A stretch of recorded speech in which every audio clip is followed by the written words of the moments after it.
Hello, I'm Dr. Mike LaBossiere, a philosophy professor, and welcome to the first episode of COVID-19 and critical thinking. This brief episode deals with assessing claims. I generally tell my students in my critical thinking class that critical thinking can save your life. Now, this is especially true during a pandemic of viruses, disinformation, and misinformation.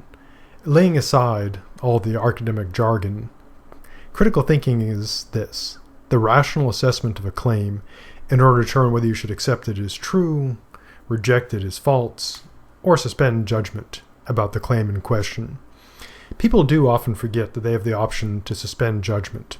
In a time of misinformation and disinformation, this can sometimes be the best and safest option.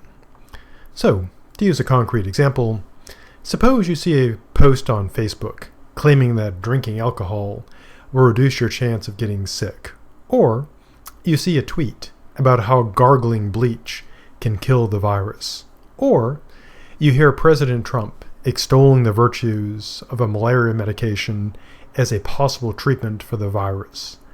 How can you rationally assess these claims if you are not a medical expert?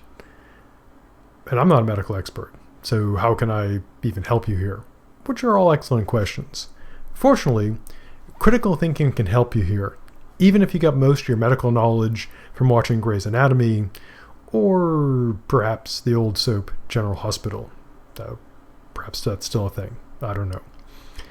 So when you get a claim that's worth assessing, such as potential treatments about COVID-19, the first step is this. You should run it against your own observations and see if it matches them. If it does, this is a mark in its favor. If it doesn't, it's a mark or a point against it. Let's take, for example, the bleach claim, that gargling bleach can help you in the case of COVID.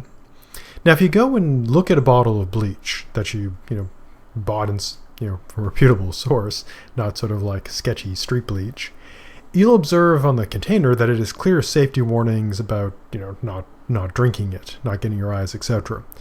While it will probably kill viruses it contacts, the warning label also makes it clear that it will hurt you. So, a rational assessment of the claim that gargling bleach is a good way to protect yourself against the virus will show that this is not true. Because bleach it'll probably destroy the virus, but it'll do a lot of damage to you too. So, not a good idea. Now, while your own observations are a good check on claims, they're obviously not infallible. We can get things wrong. So, you always want to consider the reliability of your observations, to be critical about those as well, to ask, are my observations correct? Can I truly believe what I'm seeing? But in general, they are a good option. But in any case, do not gargle with bleach. The second step, which usually happens automatically, is to test your claim against what we in the critical thinking business call your background information. This is all the stuff you've learned over the years, picked up in various places. When you get a claim worth testing, you match it up against your background information to get a rough assessment of its initial plausibility. This is how likely it is to seem true on first consideration. This initial plausibility can obviously be adjusted as you investigate it more. To use an analogy, think about going on like a date, and you meet somebody for the first time, and you form a rough idea about, how likable they are, and then, of course, you adjust that as you learn more about them. May go up, may go way down, depending on how it goes. But anyways, let's get back to the examples involving COVID. So consider the claim about alcohol's effect on the virus. On the one hand, you probably learned over the years that alcohol is often used to sterilize things.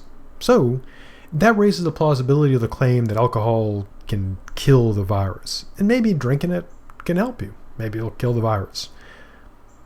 On the other hand, you've probably not heard of people protecting themselves successfully against the flu or cold, which are also, virus-based, by drinking alcohol.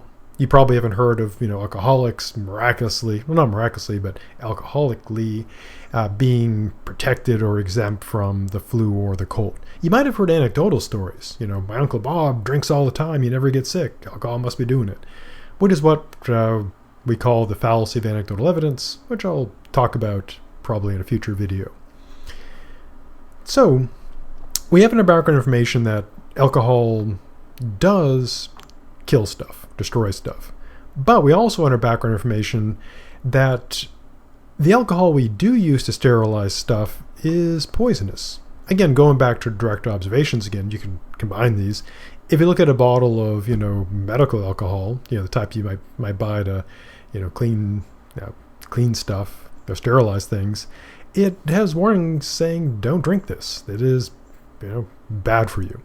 So the rational thing to think is this. Sure, some alcohol will certainly destroy viruses, but it's not the sort of alcohol that's safe to drink. So the claim about alcohol providing a meaningful degree of protection is probably false. Now again, I'm not saying absolutely certainly false, and it's not just because, I'm a philosopher and read Descartes, and all this doubt stuff.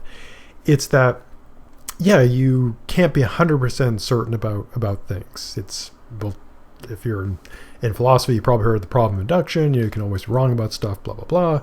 But it could be wrong. But if you're making decisions that could hurt you, you want to be pretty confident that it's not going to hurt you more than the good it does. In the case of alcohol, probably not gonna help you. So that's not a great idea as a protection. Now, one obvious problem here is that all of our background information that we have is got all kinds of false beliefs in there. From my own experience, I know this to be true.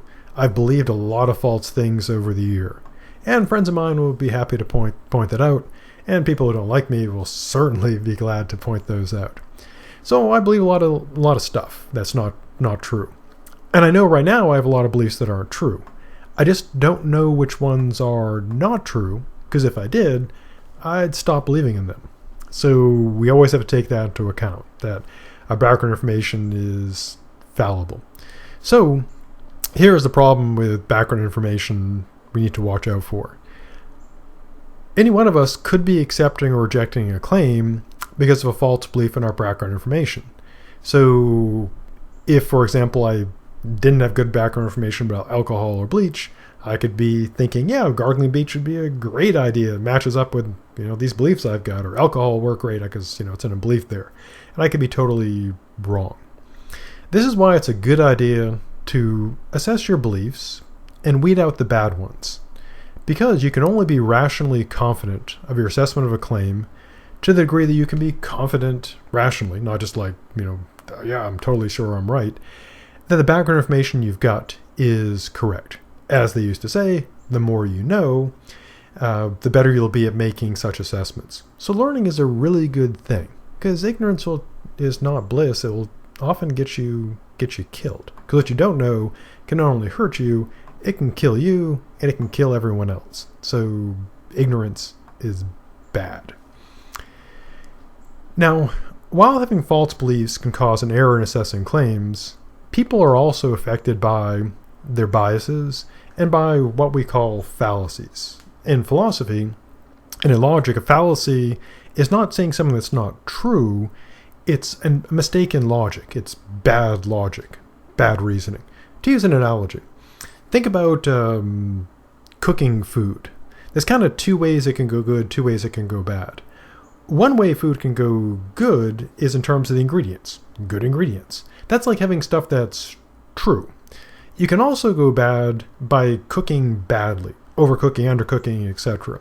And that's like the logic part. So logic is how you're putting together the ingredients, and the ingredients are whether stuff is true or not. So you could have crappy cooking with great ingredients, like you can have good logic, false claims, and of course you can have crappy cooking, good ingredients. You can have good cooking, crappy ingredients. And the worst would be, of course, crappy ingredients, crappy cooking, like bad logic, bad content. And so fallacies are bad logic. Again, it doesn't mean if you use a fallacy, you'll always get stuff wrong. That's actually a fallacy to think that, called the fallacy. It's that they're bad logic. They're unreliable. So you shouldn't believe stuff based on fallacies. There are all kinds of viruses, biases, and viruses perhaps, and vast numbers of fallacies. So I can only discuss a few of them, and I'll focus on ones that are relevant during this pandemic. And the ones I'll focus on right now are ones relevant to assessing claims. One is this. People tend to be very biased in favor of their own groups that they identify with. So I had to pause my recording because I get a phone calls trying to run a Medicare scam, because of course I did, because that's what some people do during these times. But anyways, back to the subject of group.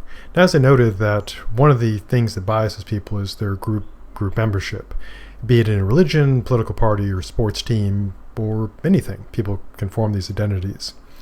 And psychologically, people tend to believe the claims made by members of their group, which fuels what is called the groupthink fallacy. What is this? It's to believe that a claim is true because someone in your group made this claim, and you are proud of the group. The basic idea is that someone is saying, I'm proud of my group, someone makes this claim is true. Now, this can be seen as being bad logic by putting in like an easy math example. Someone could say, I'm really proud of being a member of the math haters. And the math haters say that, 2 plus 2 is 7 because they hate, the math. But that would be, stupid reasoning. Then when people are really emotionally involved with something, of course, they tend to not see this because it just sort of feels true. So, while the virus kills people across party lines, it doesn't care whether you're liberal, or conservative, Democrat, Republican, or whatever. The pandemic, of course, because of course it has become politicized. Because of this, people of strong partisan feelings will tend to believe what their side says and disbelieve the other side. But this is terrible logic. As such, making rational assessments in this pandemic, or any time, requires taking the effort, the very difficult effort, to push aside such biases and consider claims as objectively as possible. This is a hard thing to do because people are very committed to their groups, and it requires, in some cases, sort of pushing aside one's conception of identity. But literally in a pandemic, and often outside of pandemics, your life literally depends on this in a time of misinformation and disinformation. So it's kind of a question of which do I value more? Simply believing what my side says or not dying? So, as one would say, the choice is kind of clear here. Now, moving on, since pandemics are terrifying and people want to have hope, it's also important to be on guard against the poor logic of the appeal to fear, sometimes called scare tactics, and also wishful thinking. An appeal to fear occurs when a person accepts a claim as being true because of fear, rather than having any actual reason to do so. Now, something that does provide good reasons can be very scary, but only if that reason is something that, is actually a real reason. So, for example, in the case of the virus, it's scary because it can kill you, or hurt you very badly. This does give you very good reasons to take precautions against it. So, reasoning that because it's deadly, you should be careful, would not be an error. But to accept something as true just out of fear, and when there's no reason there, aside from the feeling of fear, which is not a good logical reason, would be a mistake. For example, if someone believes that bleach will protect them, not because of any evidence, but because they're scared into accepting this, then they'd be a victim of this fallacy, and also, unfortunately, bleach. And so the thing to watch for is to ask yourself, am I accepting this because I am afraid? Just because I'm afraid. If I took away the fear, would there be a logical reason to accept this? Not taking away the thing that may be scary, like if there's no virus, there's no reason to be worried about the virus, but taking away, that feeling of fear. If all there is just, I'm believing this because of fear, bad logic. If it's, yeah, this thing gives me a reason, it's also scary, that can still be good logic. So on to hope. Wishful thinking is a classic fallacy in which a person believes a claim because they want it to be true. They wish it were true. Or alternatively, they reject a claim because they want it to be false. Since there's currently, as far as we know, no vaccine for the virus, no direct cure besides just getting in the hospital and trying to treat the symptoms, it's natural for people to engage in wishful thinking, to believe a claim because they want it to be true. For example, a person may think that they will not get sick from the virus. Why? Not based on any evidence, because of wishful thinking. They simply, have convinced themselves that because they really, really don't want to get sick, they're not going to get sick. And this can be extremely dangerous to themselves and others. As another example, a person might want to believe that drinking alcohol will protect them from the virus because they want it to be true. But unfortunately, this does not seem to be true. I mean, it'd be great if you could just, knock back, some tequila, vodka, something, and, be immune to the virus. That would be amazing. But there doesn't seem to be any real evidence for that. So to just say, hey, I really hope this is true, so here we go, that's not good logic. Now, the defense against wishful thinking is not to give up hope, but to not let false hope make you believe things without evidence. This can be hard to do. These are difficult times, and objectively, considering claims can lead to disappointment. Someone puts on Facebook, hey, I think that, gargling tequila will definitely protect you. It's tempting to say, gosh, yeah, I'm going to give me some tequila. But the unfortunate thing is wishful thinking is not good thinking. And it can get people, including yourself, killed or hurt. So the lesson is not to abandon hope, but to keep hold of hope, but don't let false hope blind you. In the next discussion, I'll go on to look at experts and alleged experts. So, who should you listen to during the time of a pandemic? Or any time, really. So, stay safe, and I'll see you in the future.